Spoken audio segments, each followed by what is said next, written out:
Hello, so let's say that you've applied to university and on results day you find out that you didn't quite get the grades that you needed to go to your first or second choice university.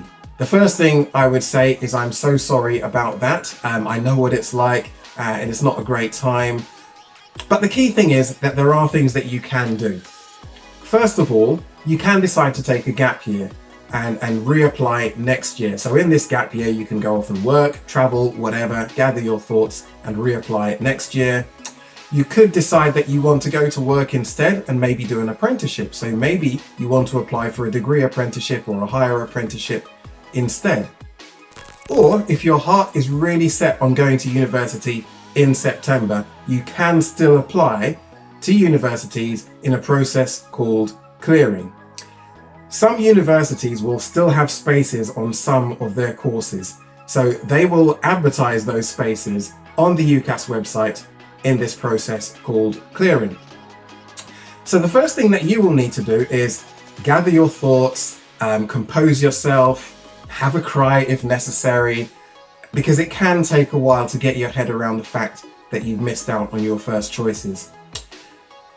So if you didn't get the grades that you needed for those choices, you will automatically be placed in the clearing process on the UCAS website, and you'll be able to see that.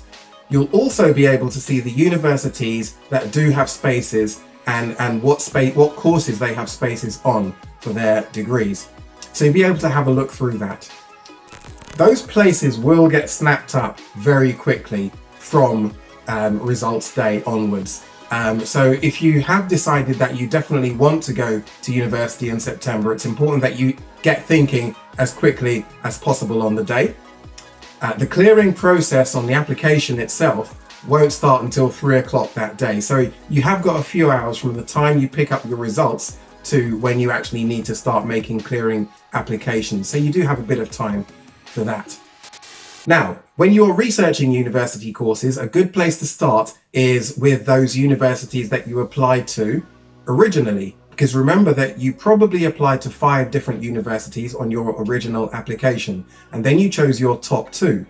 So what about the other 3 universities that you applied to? Because you've probably researched those universities already. Hopefully you've already been to open days there, so you know what it's like and you know what to expect. So that's the first place to start, I would say. And then you can also look at other universities that offer the same course that you have applied to originally and see if they've got any spaces. Maybe you can broaden your search by looking at different but similar degrees as well, just to open up more options for you. So say, for example, you may have originally applied to do degrees in forensic psychology. Perhaps you can look at psychology with criminology or criminology with a bit of psychology. That's quite similar.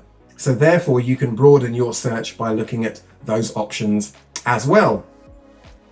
And then if you do find that these universities do have spaces on that clearing list, do some further research.